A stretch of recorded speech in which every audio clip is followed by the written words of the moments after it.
Hello दोस्तों, कैसे हैं आप सब। स्वागत है आपका एसएन लिनक्स में।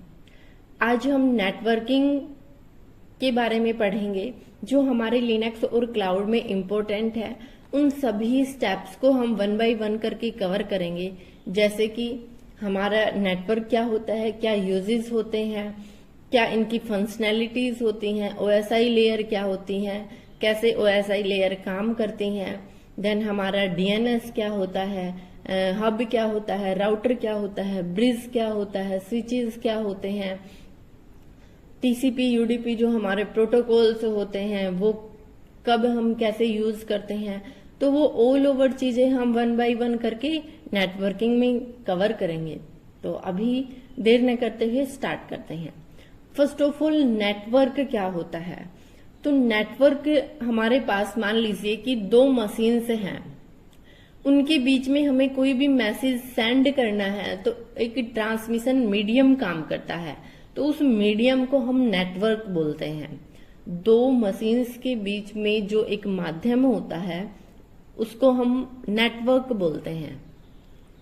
जब भी सेंडर को कोई मैसेज रिसीवर के पास सेंड करना होता है तो वो प्रोटोकॉल्स पे काम करता है कि हमारी एक मशीन है, उस पे एप्लीकेशन है, मान लीजिए वो एप्लीकेशन है हमारी ईमेल।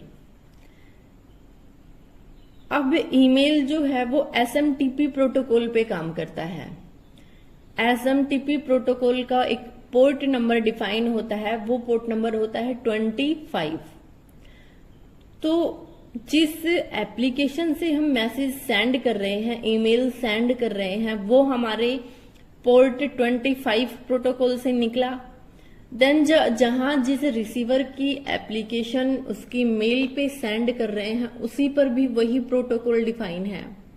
तो कहने का मतलब ये है कि हम जिस पर्टिकुलर एप्लीकेशन से सेंड कर रहे हैं वहां पर भी प्रोटोकॉल होना चाहिए और जहां रिसीवर है वहां पर भी प्रोटोकॉल होना चाहिए। कि आप ईमेल जो है वो व्हाट्सएप पे सेंड कर दें, क्योंकि आपका जो सेंडर है उसके ऊपर वो प्रोटोकॉल लगा होना जरूरी है और जो सामने वाली एप्लीकेशन है उस पर भी वो प्रोटोकॉल डिफाइन होना चाहिए।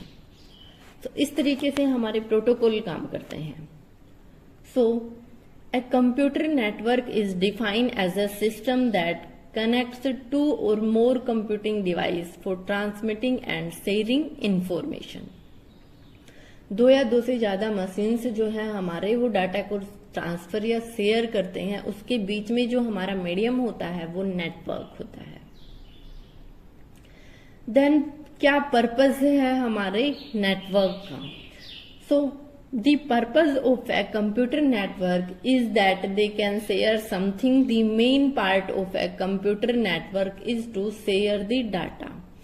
नेटवर्क का सबसे इम्पोर्टेंट जो काम होता है वो होता है एक मशीन से दूसरी मशीन के ऊपर डाटा शेयर करने का। यूजेस क्या है नेटवर्क के। नेटवर्क के अलग अलग यूजेस हैं, जिसमें हमारा फर्स्ट है रिसोर्स शेयरिंग।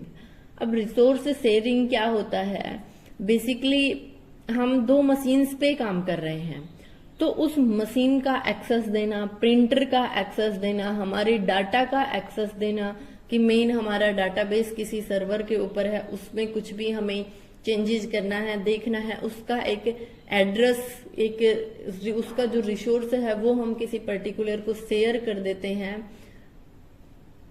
तो जो शेयरिंग का काम होता है रिसोर्स शेयर का, वो हम नेटवर्क के थ्रू कर सकते हैं।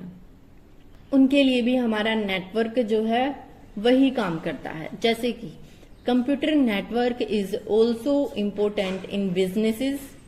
तो नेटवर्क हर बिजनेस जो भी है आज के टाइम में ग्रो कर रहा है नेटवर्क के थ्रू।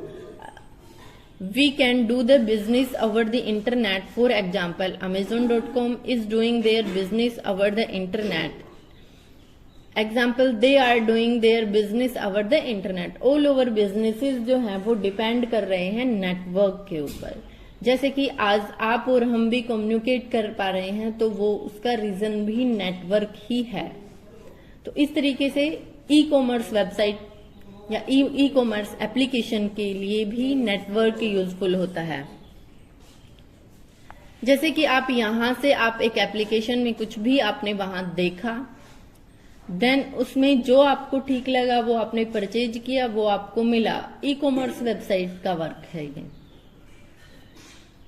अब फंक्शनैलिटीज क्या होती हैं, जैसे कि हमने कुछ भी अपने ब्राउजर पे क्लिक किया, वो हमें कैसे आउटपुट देता है, कौन कौन से प्रोटोकॉल्स पे काम करता है, कौन कौन सी लेयर की हम जब भी कोई मैसेज सेंड करते हैं तो फर्स्ट ऑफ ऑल क्या, उसके बाद क्या, कैसे हमारी कनेक्टिविटी बनती है, कैसे हमें वो आउटपुट वापस मिलता है, किस स्टेप से मिलता है। तो वो सारी चीजें हम OSI मॉडल में पढ़ते हैं। OSI मॉडल के अंदर हमारी 7 लेयर्स वो काम करती हैं।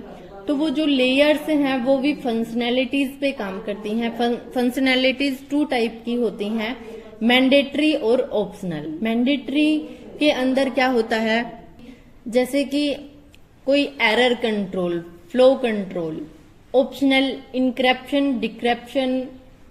तो इनका मतलब मैंडेटरी वो एरर कंट्रोल। एरर कंट्रोल वो होता है जब भी हम कोई भी मैसेज हमारी क्लाइंट सर्वर से मेन सर्वर के ऊपर सेंड करते हैं तो वहां पे जो मैसेज है वो चेकसम्स के थ्रू जाता है।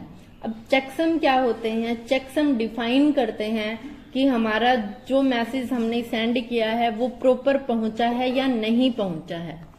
फ्लो कंट्रोल क्या होता है, फ्लो कंट्रोल हमें हमारा मैसेज रिसीवर के पास पहुंचा या नहीं पहुंचा उस चीज को एक्नोलेज करता है कि प्रॉपर पहुंचा है, या उसमें कोई एरर है तो उसको एक एरर पेज शो करता है। ये हमारा फ्लो कंट्रोल काम करता है। तो OSI लेयर में हमारा ये कुछ मैंडेटरी कंट्रोल्स होते हैं। ऑप्शनल क्या होते हैं, इंक्रिप्शन या डिक्रिप्शन। ये क्या होते हैं कि हमारा जो डाटा है वो टेक्स्ट फॉर्म में जाना चाहिए या इनक्रिप्ट फॉर्म में जाना चाहिए। वो सारी चीजें हमारी फंक्शनैलिटीज जो हमारा OSI मॉडल है उसमें ऑप्शनल होती हैं कि आप करना चाहें तो कर सकते हैं, मैंडेटरी नहीं होता है। तो ऑल ओवर फंक्शनैलिटी जो है वो 70 से भी अधिक होती हैं। वो हम एक 1 by 1 करके प्रॉपर डिटेल्स के साथ एक्सप्लेन करेंगे। OSI मॉडल क्या होता है, जो इसकी ये 7 लेयर्स होती हैं OSI मॉडल की, ये कैसे काम करती हैं, तो वो आने वाली वीडियोस में हम 1 by 1 करके इन सभी चीजों के बारे में कवर करेंगे। अगर वीडियो पसंद आया हो तो अपने दोस्तों के साथ शेयर करें। चैनल पर नए हैं तो चैनल को सब्सक्राइब करें। Thank you guys.